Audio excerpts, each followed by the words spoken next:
Kalana, c'est Philippe de Pacific Venturi. Bienvenue dans ce nouvel épisode de Pacific Hoé, le podcast complémentaire à la newsletter T-Hoé, qui t'aide à naviguer efficacement dans ce monde changé. Cette semaine, nous nous intéressons de près à la stabilité politique dans la région. À la lumière de ce qu'il se passe chez nos voisins de Samoa, il nous a paru important de prendre le pouls des institutions de nos îles. Pour cela, je reçois Semir Alwardi, maître de conférence en sciences politiques et directeur du laboratoire de recherche gouvernance et développement durable à l'Université de la Polynésie française. À suivre donc une conversation avec Semir. Semir Yorana. Yorana. Alors rapidement pour nos auditeurs, est-ce que tu peux te présenter et nous rappeler ce que tu fais, s'il te plaît? Je suis maître de conférence en sciences politiques à l'Université de la Polynésie française. Je suis également le directeur du laboratoire gouvernance et développement insulaire qui compte tous les chercheurs en sciences politiques, en droit, en économie, en gestion, mais aussi avec des historiens, des littéraires. Et on est vraiment pluridisciplinaire.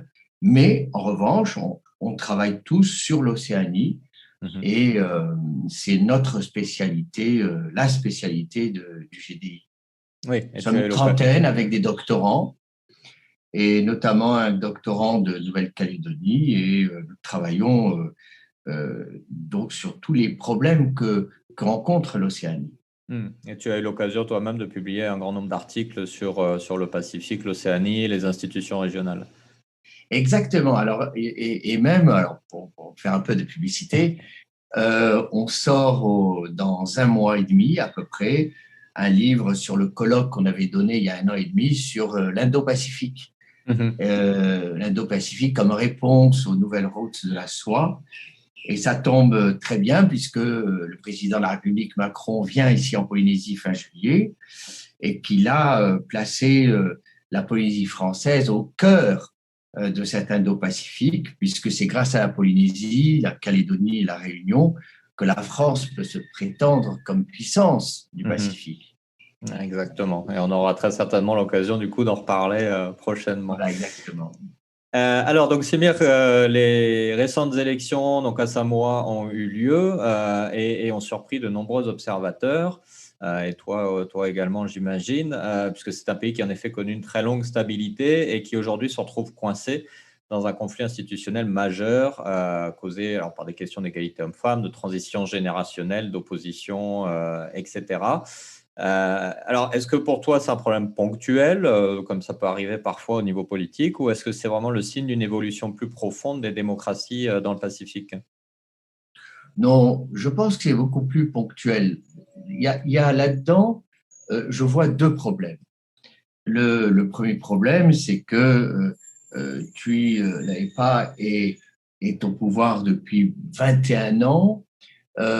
Il a mis en place un clientélisme d'État et même des pratiques de népotisme. Donc, on peut dire que ce leader s'est coupé de la réalité et il ne supporte pas de devoir laisser son poste alors qu'il a à peine perdu.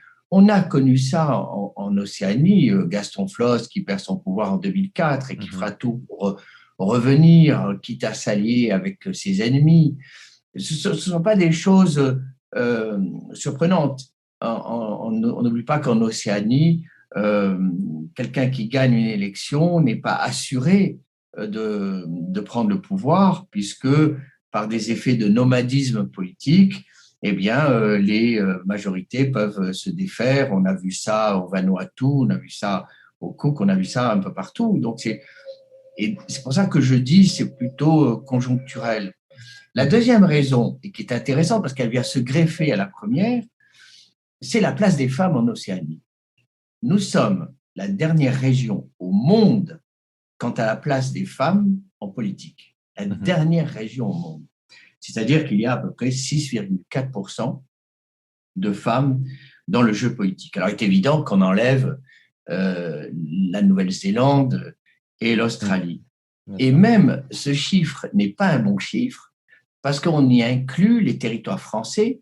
Or, les territoires français sont sous la loi sur la parité. et donc ont obligation, sous peine d'annulation, de se retrouver avec 50% de femmes. Mhm. Donc, nous faisons figure d'exception. Et donc, ce qui est clair, ça veut dire que les pays d'Océanie sont très, très en retard.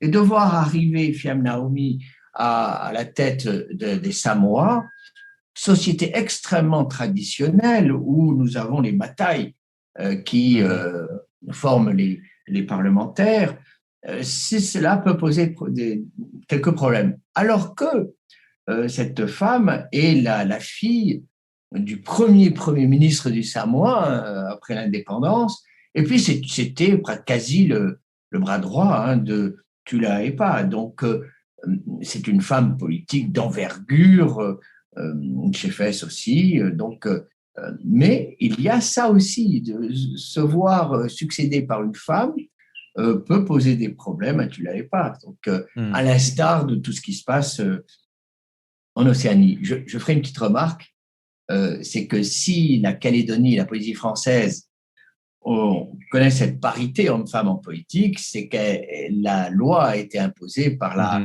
République. Il ne faut pas l'oublier, parce qu'autrement, on aurait eu beaucoup de mal. J'ai fait une étude sur comment cela a été accepté, et c'est assez édifiant. Il a fallu vraiment que la loi impose cela. Et on n'a toujours pas de présidente à Tahiti. Oui, voilà, c'est-à-dire que là, la parité, elle s'arrête à l'Assemblée, elle ne va pas plus loin, donc évidemment, là, il y a des problèmes. Mais il faut reconnaître que Fiame Naomi a gagné les élections et elle sera sans conteste Premier ministre parce que Tula Epa va essayer toutes les formules possibles et imaginables, même à nommer une parlementaire en disant qu'on n'arrive pas aux 10%, puisque la loi exige à Samoa que 10% des membres du Parlement soient des femmes. Donc, il joue un peu là-dessus. Il ne va pas jouer longtemps. De toute façon, il ne peut pas freiner indéfiniment ce genre de choses. Donc il y a c'est pas une atteinte à la démocratie, c'est pas que la démocratie est mal vécue, c'est qu'il y a une interprétation selon laquelle, une fois que les électeurs se sont exprimés, eh bien, les élus disposent d'une autonomie de décision qui leur permet finalement d'aller chercher à droite, à gauche des nomades et se maintenir au pouvoir. Rappelez-vous, le plus beau, c'était en 2008 en Polynésie française. J'allais dire. Le dernier parti était le Tauera, dernier parti. Donc, Tota Toaya, puis l'UPLD et enfin le Tauera. Et qui devient président? Gaston Floss, alors qu'il est arrivé dernier. Bon, voilà. Ça n'a pas duré longtemps, ça a duré 3 mois, mais ce genre de réaction n'est pas quelque chose d'étonnant pour un observateur en Océanie. D'accord. Donc, si je résume un peu ce que tu disais, on a à la fois un défaut, j'allais dire, inhérent au pouvoir, c'est-à-dire on y est depuis longtemps et on a juste envie d'y rester, comme un peu ce qui se passe en Israël en ce moment avec Netanyahou qui cherche à tout prix à se maintenir. Et en même temps, on a quand même quelques éléments spécifiques à l'Océanie qui viennent rajouter peut-être à défaut de problématiques, en tout cas des complexifications de la mécanique démocratique. Voilà. Mais on ne remet pas en cause les fondements de la démocratie. C'est ça qui est important. C'est-à-dire qu'au bout du compte, que ce soit en Polynésie française ou au Samoa, la démocratie l'emporte. Bien sûr. Alors, malgré tout, et je vais me permettre de te citer, suite à un récent colloque qui a eu lieu à l'UPF sur la probité, tu disais ceci: le fait est qu'en Polynésie, nous sommes sur un petit territoire avec une petite population. Les liens familiaux affectifs sont extrêmement larges et on imagine bien ce rapport de proximité à une influence sur la vie politique et la vie économique. Comme tu le disais, à Samoa, on a les Matai qui sont parlementaires, donc il y a un système de perpétuation des chefferies traditionnelles qui se maintient.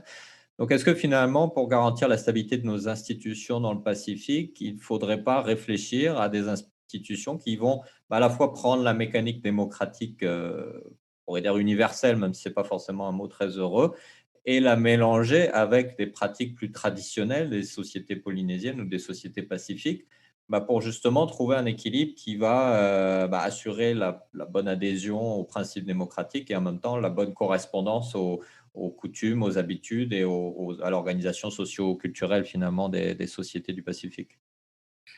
Alors, évidemment, il faut s'adapter, on va dire, à la réalité, ce que nous, on appelle la culture politique et juridique locale. Il est évident que pour les territoires français, quand on impose des normes qui viennent de métropole, je rappelle le grand sociologue Durkheim qui disait que c'est dans les entrailles de la société que se forme le droit. Mhm. Mais quand le droit se forme dans les entrailles de la métropole à 18 000 km, ça n'a pas toujours du sens lorsqu'on parle de la Polynésie. Je prends juste un exemple. Puvenaupa, dès qu'il devient un homme politique, réclame l'océanisation des cadres, c'est-à-dire la priorité, la discrimination possible, la priorité des emplois aux Polynésiens, en précisant que ce n'est pas une définition ethnique, sont polynésiens, ceux qui sont nés, les Polynésiens de naissance et de cœur. Donc, actuellement, c'est une définition très large. Eh bien, la République a toujours opposé, au nom de la Révolution française, ce qui veut dire que c'est un principe noble, qu'il était impossible de faire de différence entre les personnes, puisque, au nom de l'égalité, toute personne est vue en dehors de ses appartenances. Toute appartenance confondue, sociale, économique, clanique, géographique, ethnique. Ce qui est très noble comme pensée. Mais adapté à la Polynésie française, cela posait des problèmes d'emploi, clairement. Il a fallu, pour que la France comprenne que sa culture politique, juridique, aussi noble soit-elle, n'est pas toujours ni comprise ni applicable, il a fallu un demi-siècle. Un demi-siècle pour que la France finisse par dire on accepte, on le met dans la Constitution, parce que là, évidemment, il fallait une exception, qu'on reconnaisse cette océanisation des cas, c'est-à-dire cette discrimination positive. Un demi-siècle. Alors, moi, ça m'amuse parce que ça veut dire que nous avons deux principes nobles qui s'affrontent, chacun au nom de son histoire, chacun au nom de sa philosophie, et chacun avec des principes tout à fait défendables, mais sur des champs, finalement, une culture politique, une culture juridique qui ne correspond pas. D'où la nécessité de correspondre à cette réalité. Alors, c'est évident que les rapports de proximité étant ce qu'ils sont en Polynésie française, appliquer les règles de probité de façon abrupte, comme on le fait en métropole, c'est extrêmement difficile. On a parlé, par exemple, des lanceurs d'alerte. Mais les lanceurs d'alerte ont une garantie législative d'anonymat. Alors que comment peut-on garantir cet anonymat lorsque en Polynésie, eh bien, nous sommes 270 000 habitants et les liens familiaux fétis au sens large sont tels que l'anonymat ne peut pas exister. Donc clairement, cette partie de la loi sur la probité ne peut pas s'appliquer en Polynésie française. Bon, c'est un exemple parmi d'autres. Donc il y a bien évidemment, et c'est pour ça que nous avons la spécialité législative, ce qui fait que nous décidons normalement de nos propres normes en dehors de ce que nous appelons les lois de souveraineté. Donc en réalité, il y a déjà en place le nécessaire. Il manque que ce qu'on appelle la compétence d'incompétence, c'est-à-dire la possibilité de s'auto-organiser et qui manque un peu pour ces territoires français d'Océanie. Effectivement. Et est-ce que du coup, cette recherche d'institutions adaptées au contexte local, c'est pas ce qui a poussé au fil des années ce curseur de l'autonomie finalement pour se dire on a besoin d'adapter beaucoup plus par rapport à ce qui se fait à Paris parce que le contexte est différent. Ouais. Exactement. D'ailleurs, je dis toujours que la Polynésie dispose de deux outils formidables, la spécialité législative d'une part et de l'autonomie d'autre part. Si la Polynésie utilise vraiment ces deux outils, on peut se retrouver avec un pays, comme on dit ici, qui soit vraiment régi par ses propres normes, des normes qui correspondent à la réalité locale. Effectivement. Alors, ma dernière question pour toi, Sémir. Tu disais que la situation de Samoa reste on va dire conjoncturelle et n'est pas forcément systémique. Mais malgré tout, la stabilité institutionnelle dans la région est importante, notamment à l'aune des enjeux géopolitiques auxquels on fait face. Donc, du coup, est-ce que tu peux éclairer nos auditeurs sur de potentielles prochaines élections à venir dans la région qui seraient importantes de suivre? Et de façon générale, pourquoi il est important, depuis Tahiti, dans notre contexte d'autonomie, de suivre malgré tout les évolutions institutionnelles dans le Pacifique? Alors, je dirais que bon, il y a une élection qui est prévue en Papouasie-Nouvelle-Guinée. Alors là, je ne vais pas m'étendre là-dessus, mais nos collègues de la New nous avaient très bien expliqué les difficultés. Alors là, il y a vraiment des difficultés à appliquer la démocratie en Papouasie-Nouvelle-Guinée, avec des maires qui votent pour la totalité des administrés, avec des enfants qui votent. On, le système démocratique est assez mis à mal en Papouasie-Nouvelle-Guinée. Et là, les archevêques, d'ailleurs, ont appelé à la population, il y a quelques mois, à se concentrer justement sur ces élections pour qu'elles soient conformes aux principes démocratiques. Mais en réalité, ce qui va impacter beaucoup plus, on va dire, les territoires français d'Océanie, c'est le référendum qui est prévu en décembre en Nouvelle-Calédonie, et sur l'avenir institutionnel, parce que même si jamais la sociologie de la Calédonie, l'histoire de la Calédonie n'a rien à voir avec celle de la Polynésie, eh bien historiquement, on a remarqué que lorsque la Polynésie obtient un statut d'autonomie, eh bien tout de suite après, la Calédonie va l'obtenir, ou inversement. Donc ça veut dire qu'il y a quand même malgré tout une influence. On s'observe, on se regarde, et on s'inspire de ce que fait l'autre.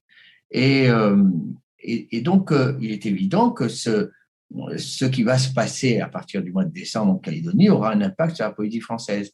Alors, il est évident qu'il y a un regret en questionnant un peu les hommes politiques polynésiens, qui est un référendum couperé, réponse oui ou non, ce qui, on peut, sans trop se tromper, imaginer qu'on va encore avoir deux communautés bien séparées. Et alors, on ne va pas discuter de 1%, 2%, 3%. En réalité, il y a 50% contre 50%. Et c'est là où le bas blesse.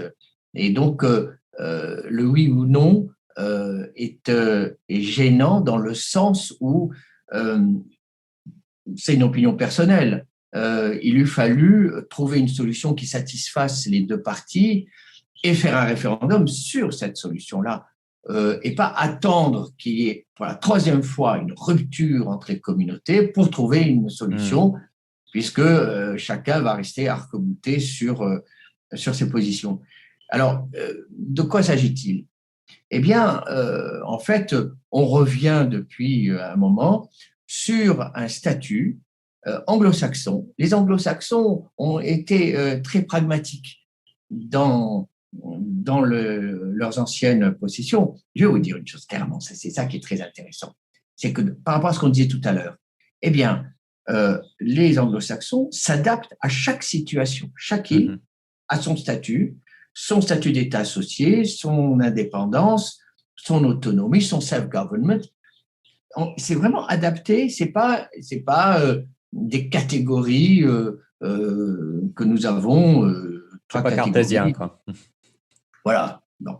Alors, moi, ce qui me fascine, c'est le statut des Cook, puisque ils sont, depuis 2001, par un acte unilatéral de la Nouvelle-Zélande, ils ont obtenu leur souveraineté internationale. Ainsi, l'Union européenne, qui n'avait pas reconnu l'indépendance des Cook dans les années 80, à partir de 2000, reconnaissent l'indépendance des îles Cook, inscrivent les îles Cook dans les pays ACP, et les pays de l'Union européenne, comme la France, ont désormais une ambassade aux îles Cook. Donc, nous reconnaissons. De l'autre côté, l'ONU ne reconnaît pas les îles Cook parce qu'ils ont la nationalité néo-zélandaise, la monnaie néo-zélandaise, etc., etc. Alors qu'ils reconnaissent, l'ONU reconnaît les Marshall, qui sont dans une situation d'association un peu différente avec les États-Unis. Donc, c'est intéressant de voir ces différences. Ça veut dire quoi? Ça veut dire qu'aujourd'hui, les définitions de la doxa française, selon laquelle la souveraineté ne pouvait pas se diviser, se partager ou quoi que ce soit, Aujourd'hui, on peut revoir cela avec à l'océanienne, remarquer qu'on peut avoir des souverainetés souples. Souple, ça veut dire que les Cook ont un pouvoir législatif, ont la totalité des relations internationales, mais appartiennent à un grand ensemble avec la Nouvelle-Zélande qui garantit un minimum de transfert et de sécurité. Pourquoi ne peut-on pas, justement, vivre dans la République française ce type de relation avec ses anciennes colonies, c'est-à-dire se retrouver à la fois avec la souveraineté et à la fois rester rattaché avec l'ensemble républicain. Voilà. Et donc, c'est ce débat qui aurait dû avoir lieu avant, et qui n'a pas eu lieu, et qui, à mon avis, aura lieu après.